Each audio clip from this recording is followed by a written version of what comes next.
आजकल डेटा तो हर तरफ है, लेकिन उसको समझना, उससे कुछ मतलब निकालना, ये काफी मुश्किल हो सकता है, खासकर अगर कोडिंग नहीं आती है तो। हाँ, बिल्कुल।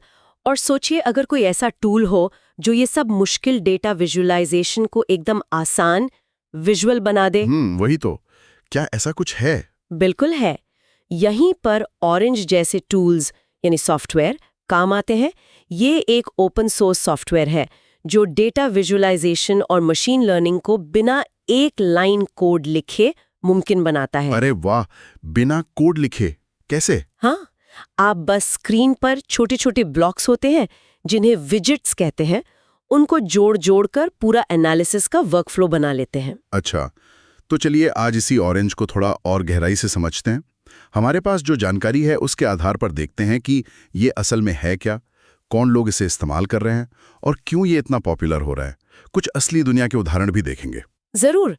तो शुरू करते हैं कि ये ऑरेंज आखिर है क्या। हाँ, बताइए। देखिए, ऑरेंज असल में स्लोवेनिया की ल्यूब्लियाना यूनिवर्सिटी ने डेवलप किया है।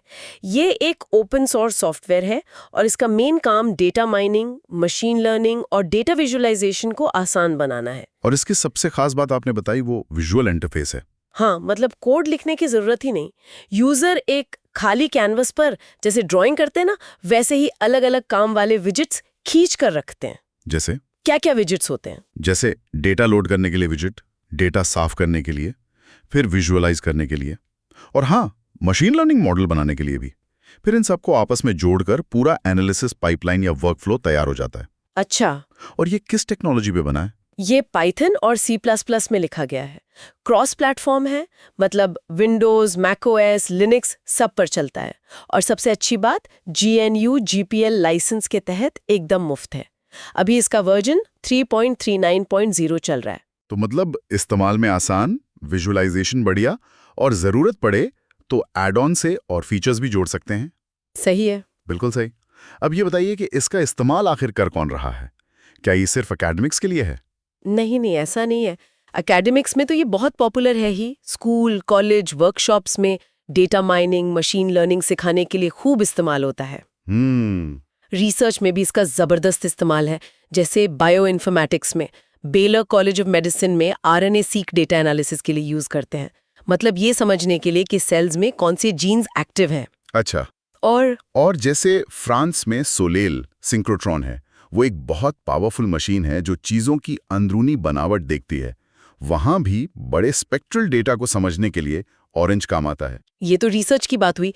क्या इंडस्ट्री मतलब बिजनेस वगैरह में भी इसका कुछ रोल है? हाँ हाँ, बिल्कुल। इंडस्ट्री में भी कंपनियां इसे बिजनेस इंटेलिजेंस के लिए, ग्राहक को समझने के लिए यूज कर रही हैं। हेल्थ केयर में बीमारियों के पैटर्न पकड़ने में, एग्रीकल्चर में जैसे मीट की क्वालिटी पता करने में, फाइनेंस में फ्रॉड डिटेक्शन में, कई जगह। वाह, मतलब काफी वर्सेटाइल है। तो ये इतना लोकप्रिय क्यों हो रहा है? एक कारण तो साफ है कि कोडिंग नहीं चाहिए, और क्या? हाँ, वो तो है ही। लेकिन सिर्फ वही नहीं। देखिए, ये ओपन सोर्स है तो मुफ्त है। ये एकेडमिक्स और जिनका बजट कम है उनके लिए बहुत बड़ा प्लस पॉइंट है। सही बात है। फिर इसके जो इंटरैक्टिव विजुअलाइजेशंस हैं वो बहुत पावरफुल है। मुश्किल डेटा में छुपे पैटर्न्स आसानी से दिख जाते हैं। और इससे होता क्या है कि मान लीजिए कोई बायोलॉजी का एक्सपर्ट है, उसे डेटा साइंटिस्ट का इंतजार नहीं करना पड़ता। वो खुद ही अपने आइडियाज टेस्ट कर सकता है। हाँ, ये तो बहुत अच्छी बात है। रिसर्च तेज हो जाती होगी। बिल्कुल। और फिर एड ऑन है, जैसे टेक्स्ट माइनिंग करनी हो या नेटवर्क एनालिसिस, उसके लिए अलग से एड ऑन है। टीम में काम करने के लिए भी ये बढ़िया है। अच्छा, तो इसके कुछ मुख्य फीचर्स, मतलब ये विजिट्स क्या-क्या कर सकते हैं, जरा उस पर बात करें। हाँ, तो देखिए, डेटा लाने के लिए फाइल विजिट है, या डेटाबेस से लाना हो तो SQL टेबल। फिर डेटा तैयार करने के लिए डिस्क्रीटाइज, इम्प्यूट जैसे विजिट्स हैं। और देखने के लिए, विजुअलाइजेशन के लिए? उसके लिए scatter plot, heat map, box plot जैसे कई ऑप्शन है। मशीन लर्निंग मॉडल बनाने के लिए भी विजिट्स हैं, जैसे रैंडम फॉरेस्ट, के मीन्स क्लस्टरिंग के लिए SVM, काफी कुछ है। और मॉडल कैसा काम कर रहा है ये देखने के लिए टेस्ट एंड स्कोर और एरोसी एनालिसिस जैसे विजिट्स हैं। क्या इसमें कुछ एडवांस्ड टेक्निक्स भी हैं? हाँ, है ना।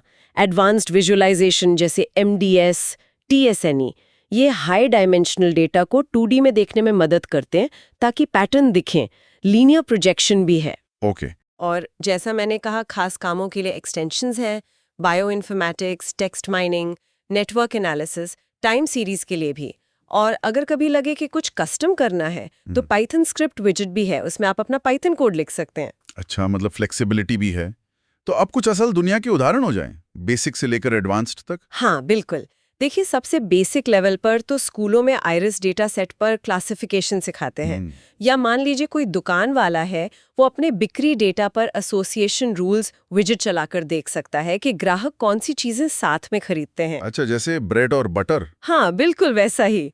फिर थोड़े और जटिल उदाहरण देखें तो हेल्थ केयर में किसी को डायबिटीज होने का कितना रिस्क है, इसका मॉडल बनाना, या एग्रीकल्चर में सेंसर डेटा से अलग अलग तरह के मीट को क्लासिफाई करना। साइबर सिक्योरिटी में नेटवर्क में कोई गड़बड़ तो नहीं हो रही, ये पता लगाना। और एडवांस लेवल पर? एडवांस्ड में तो बहुत कुछ है, जैसे बायो इन्फॉर्मेटिक्स में जीनोमिक डेटा, आरएनए सीक का एनालिसिस करना, या वो जो सिंक्रोट्रॉन वाले बड़े बड़े एक्सपेरिमेंट्स होते हैं उनके भारी भरकम डेटा को समझना। डिजिटल ह्यूमैनिटीज में पुरानी किताबों या दस्तावेजों से टेक्स्ट माइनिंग करके जानकारी निकालना।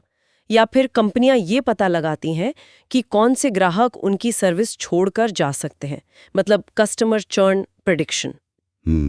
काफी वाइड रेंज है इसकी एप्लीकेशंस की। हाँ, तो अगर हम पूरी बात को समेटें तो कह सकते हैं कि ऑरेंज डेटा एनालिसिस को विजुअल बनाकर बहुत आसान कर देता है, और ये उन लोगों को भी ताकत देता है जिनके पास प्रोग्रामिंग का बैकग्राउंड नहीं है। बिल्कुल।